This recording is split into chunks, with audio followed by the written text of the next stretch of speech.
Somehow, asking questions in a foreign language can seem pretty confusing at the beginning.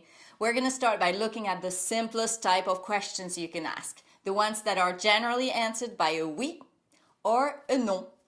In English, those questions start with little words like do or does or are. In French, we don't have those.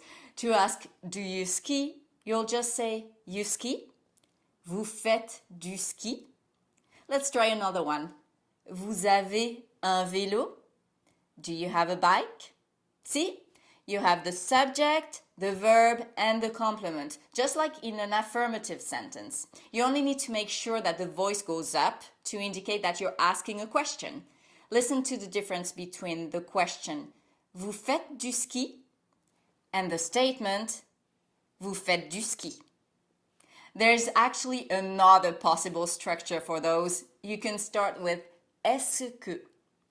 Est-ce que does not have a meaning in itself. It only indicates that you're asking a question. And in theory, the voice goes down at the end of the question. I'm saying in theory because when people speak, their voice sometimes goes up. Est-ce que vous faites du ski? Do you ski? Easy peasy. The structure here again is that of an affirmative sentence. Watch out for one little thing though. If est-ce que is followed by the subject pronouns il, elle, or on, all three starting with a vowel, you're gonna drop the i of que and have est-ce qu'il, or est-ce qu'elle, or est-ce qu'on. Don't forget this little detail. Now, believe it or not, we have a third way of asking the same type of questions in French.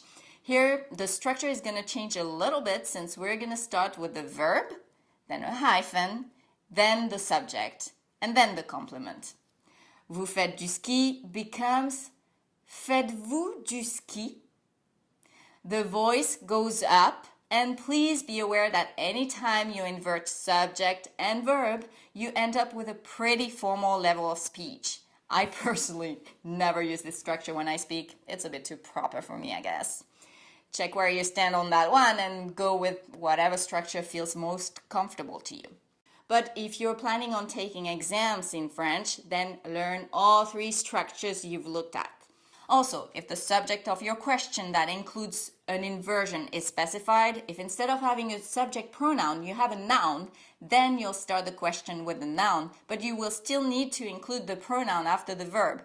Let me give you an example, it will make more sense. Marie fait-elle du ski? Does Marie ski? Or Robert et Marc font-ils du ski? Do Robert and Mark ski? Nouns at the beginning, the verb, then the subject. The nouns at the beginning of the questions will, of course, determine the pronoun you use. The pronoun corresponding to Marie is elle. And for Robert and Marc will have il. Got it? Now, let's put these questions in the negative form. To translate don't you ski, we'll have the following options. Vous ne faites pas de ski? Est-ce que vous ne faites pas de ski? Ne faites-vous pas de ski? And if the subject is specified, Marie ne fait-elle pas de ski? Doesn't Marie ski? Clear? Listen to all that spiel again if you find it all confusing. Whenever you're ready, here's an exercise for you.